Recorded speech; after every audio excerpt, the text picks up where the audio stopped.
নমস্কার, দর্পণ with Anjan YouTube চ্যানেলে আপনাদের স্বাগত।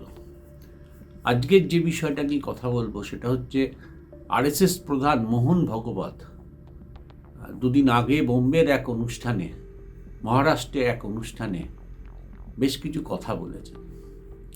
তার মধ্যে উল্লেখযোগ্য কথা হচ্ছে মসজিদের তলায় মন্দির আছে কি না তা খনন করে দেখার এই মুহূর্তে দরকার নেই। অনেক নেতা নিজেদেরকে হিন্দু বা হিন্দুত্ব প্রমাণ করার জন্য যেন উঠে পড়ে লেগেছেন। তিনি আবেদন করেছেন যে এই ধরনের প্রক্রিয়া বন্ধ হোক এবং ভারতবর্ষের সংস্কৃতি হচ্ছে সবাইকে নিয়ে চলা। মোদ্দা কথা হচ্ছে এইটা।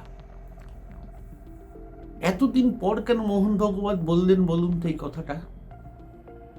এই প্রশ্নটা কিন্তু উঠছে আমজনতার মধ্যে। এতদিন ধরে উত্তরপ্রদেশ, রাজস্থানে, বিশেষ করে উত্তরপ্রদেশে বিভিন্ন জায়গায় মসজিদের তলায় মন্দির হয়ে রয়েছে। এই করে হিন্দুত্ববাদীরা, আরএসএস, বিশ্ব হিন্দু পরিষদ বারবার দাবি করছে যে মসজিদ ভেঙে ফেলতে হবে, ওখানে অমুকের নামে মন্দির রয়েছে। মোগল সাম্রাজ্য শাসনের কালে সেই মন্দির ভেঙে মসজিদ তৈরি করা হয়েছিল, তার জন্য তারা বিভিন্ন সময় আদালতের দ্বারস্থ হচ্ছেন। আর্কিওলজিক্যাল সার্ভে অফ ইন্ডিয়াকে দিয়ে তারা সমীক্ষা করাচ্ছেন। এরকম অনেক কিছু ঘটে যাচ্ছে। এতদিনে কেন বলেননি মোহন ভগবত?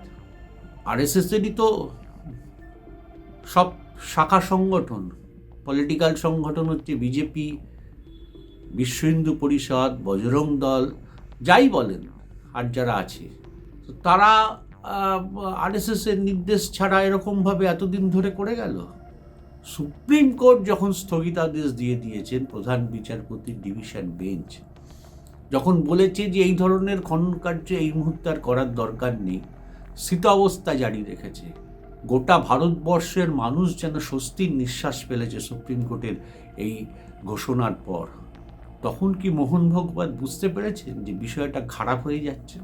এক বাবরি মসজিদের ঘটনায় মানুষের মধ্যে যে ক্ষোভ জন্ম নিয়েছিল, এই ধরনের কাজ যদি আরও করা হয় তাহলে ভবিষ্যতে গোটা দেশের সামনে বিজেপির অবস্থা খুব খারাপ হবে। মসজিদ খুঁজে খুঁজে বের করে মন্দির আছে তার তলায় হঠাৎ করে বলা হচ্ছে, যার কোনো বিজ্ঞানভিত্তিক প্রমাণ নেই। মোহন ভগবত কি হঠাৎ বুঝতে পেরেছেন? মোহন ভগবতেরই তো শিষ্য উত্তরপ্রদেশের মুখ্যমন্ত্রী, মোহন ভগবতেরই তো শিষ্য নরেন্দ্র মোদী, অমিত শাহ, জেপি নাড্ডা বা যারা করছেন এই কাজগুলো। এ কি কেন্দ্রীয় সরকার বিজেপির প্রশ্রয় ছাড়া এ কাজগুলো হচ্ছিল? কেউ বিশ্বাস করবেন? তাহলে মোহন ভগবত হঠাৎই কথা বলতে গেলেন কেন? বুঝতে পারছেন যে মানুষ অন্যরকম ভাবতে শুরু করেছে, যা ভবিষ্যতে দেশের শাসন ক্ষমতায় ক্ষেত্রে বিজেপির বিরূপ প্রতিক্রিয়া করতে পারে।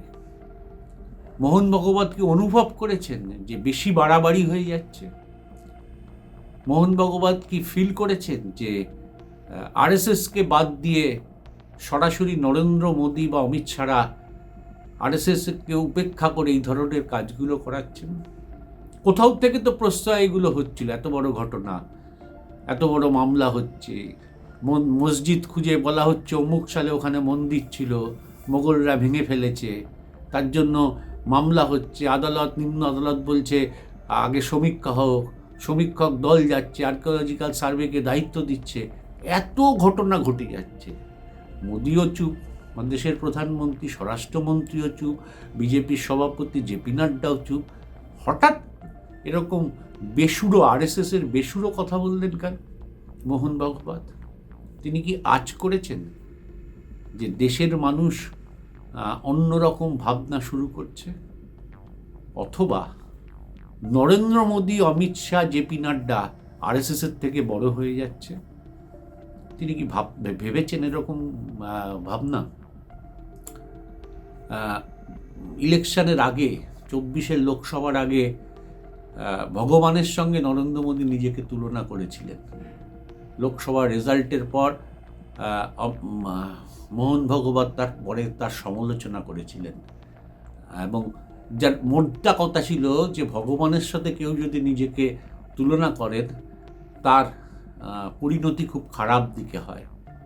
কার্যত নরেন্দ্র মোদীকে উপহাস করেছিলেন, নরেন্দ্র মোদী সহ নরেন্দ্র মোদীর টিমকে। এক্ষেত্রে কি তাই হচ্ছে যে আরএসএসের হাত থেকে চাবিকাঠি বেরিয়ে যাচ্ছে? নরেন্দ্র মোদী, অমিত শাহরা এক ছত্র অধিপতি হচ্ছে। তবে কি আরএসএসের সঙ্গে কনফ্লিক্ট লেগে গেছে নরেন্দ্র মোদী, অমিত শাহ, জেপি নাড্ডাদের? অজস্র প্রশ্ন কিন্তু আসতে শুরু করেছে মোহন ভগবতের এই কথাটা বলার জন্য। কিন্তু এইটা বিশ্বাস করা যায় না, যারা রাজনীতির খোঁজ রাখেন, যারা আরএসএস সম্বন্ধে জানেন, যারা বিজেপি সম্পর্কে জানেন, যে আরএসএসের অনুমোদন ছাড়া, হিন্দুত্ববাদীদের সর্বোচ্চ সংগঠন আরএসএসের অনুমোদন ছাড়া এই কাজ বজরং দল, বিশ্ব হিন্দু পরিষদ বা বিজেপির কর্মীরা তারা কিন্তু করতে পারেন না। কোথাও বা কখনো তারা ওই অনুমোদন দিয়েছিলেন।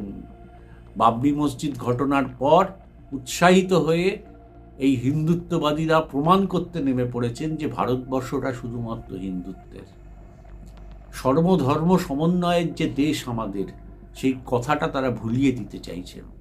এবং ভুলিয়ে দিতে চাইছেন বলেই এই ধরনের কাজ তারা করছিলেন। খুঁজে খুঁজে মসজিদ বার করে, তার তলায় মন্দির আছে বলে মসজিদগুলোকে ধ্বংস করতে চাইছিলেন।